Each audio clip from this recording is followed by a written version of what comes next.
Olá, pessoal. Sou o professor Luan, de Física aí do Colégio Interativo. E essa videoaula vai ser para o segundo ano do ensino médio, tá? Essa aula vai ser sobre o capítulo 2 do módulo 11 aí, que é a mudança de estado, tá? O capítulo 1 a gente já entendeu bem aí sobre a calorimetria, tá? A nossa parte mensal todinha foi baseado nela. Hoje a gente vai entender um pouco agora sobre as mudanças de estado, tá? Ainda assim falando do calor e das trocas de calor, certo?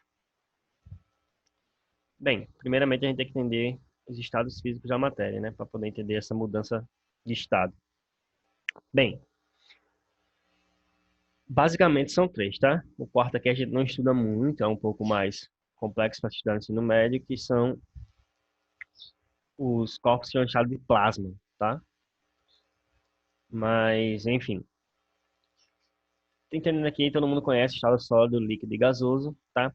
Para passar de um para o outro, ou tenho que ganhar, ou tenho que perder energia, tá? Então aqui do sólido eu tenho que ganhar energia para ir para o líquido, tenho que ganhar energia para ir para o gasoso. O gasoso tem que perder energia para ir para o líquido tem que perder energia para ir para o sólido, tá? No sólido a gente sabe, né, que apresenta forma e volume bem definido.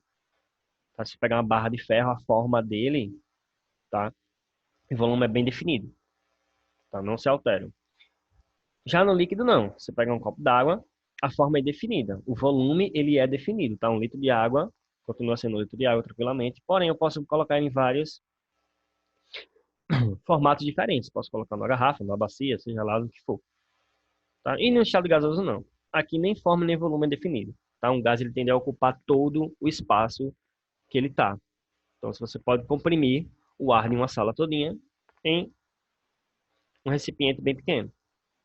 Tá? Então, tanto a forma como o volume, tá? No estado gasoso, não se mantém fixo aí. Tá?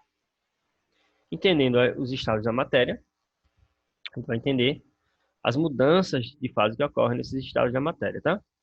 Então, tem aqui né, a escalazinha do sólido, líquido e gasoso. Lembrando, de um para o outro, tenho que ganhar ou perder energia. Então, se estou no sólido aqui, ó, ganhei energia, fui para o líquido. Isso aqui é a fusão, o gelo derretendo, tá?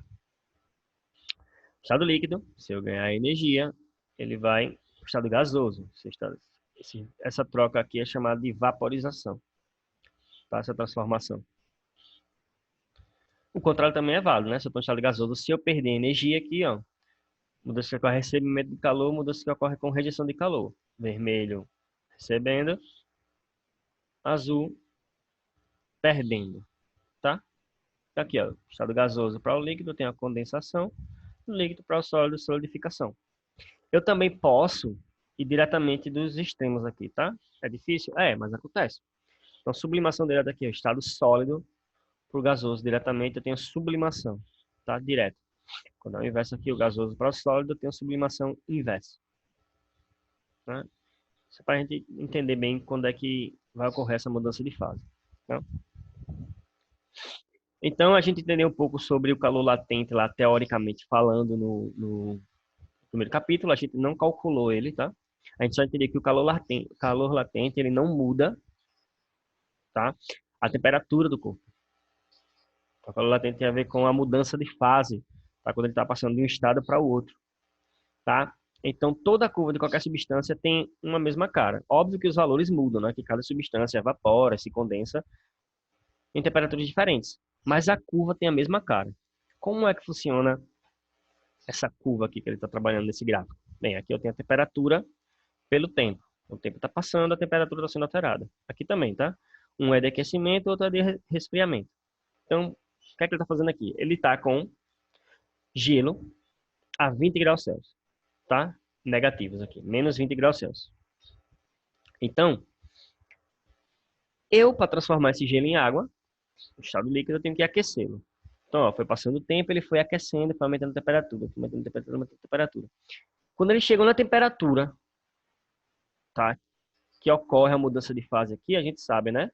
Que a água vira gelo, tá? A 0 graus Celsius, nesse ponto aqui de fusão, ele não vai mudar a temperatura até que a energia que ele está recebendo seja toda utilizada para transformar a estrutura atômica dele de um estado para o outro. Tá aqui, ó. Sólido virando líquido. Por isso que a temperatura não muda aqui, ó. Essa retinha é constante, ela não muda a temperatura, nem sobe nem desce. Porque a energia utilizada está sendo lá a reorganização, tá, da estrutura atômica do sólido para o líquido. Quando transformou tudo líquido, aí sim eu consigo aquecer o líquido. Tá a zero, aí eu vou aquecendo, vou aquecendo, vou aquecendo até chegar ao 100. 100 é a vaporização da água, certo? A água vira vapor.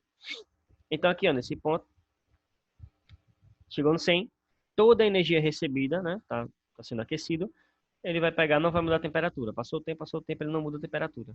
Ele só tá lá reagrupando a sua estrutura atômica, tá? Então aqui, ó, não tem mudança de temperatura.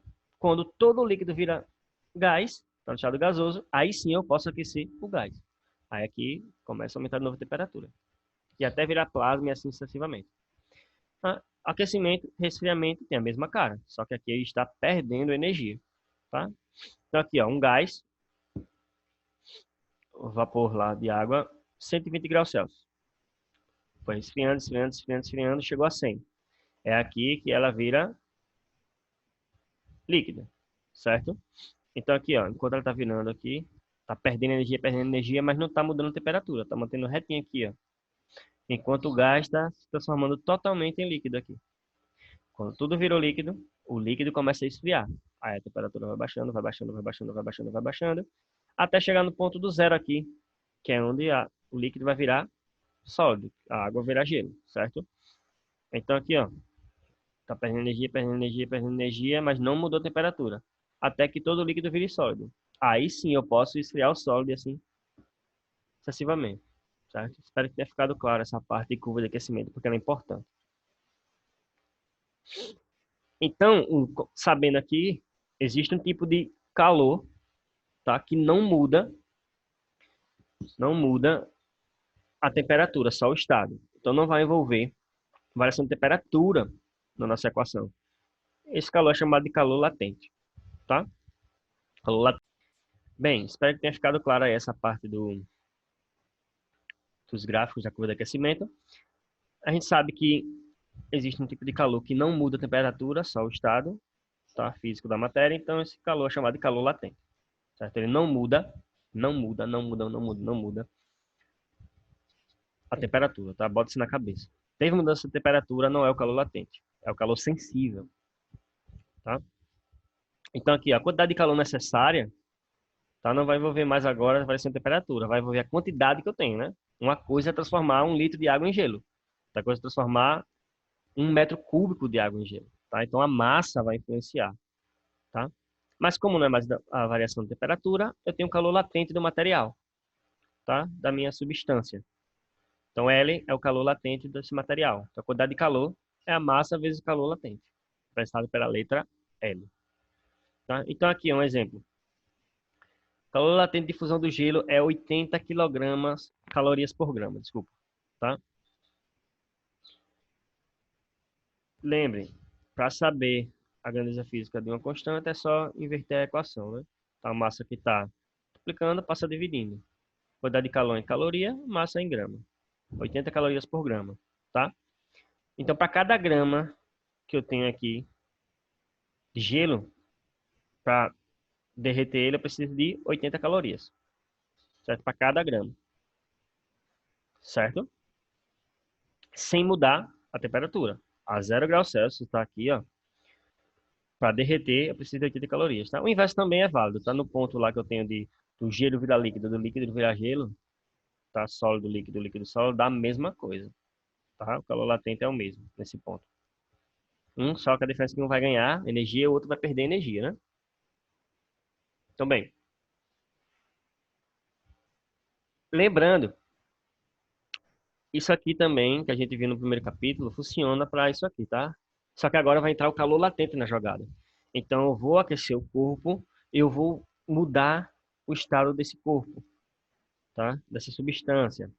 Então, a quantidade de calor que eu tenho, quando for somado tudo, não importa o que está acontecendo, quando eu somar tudo, vai dar zero, porque também é conservativo.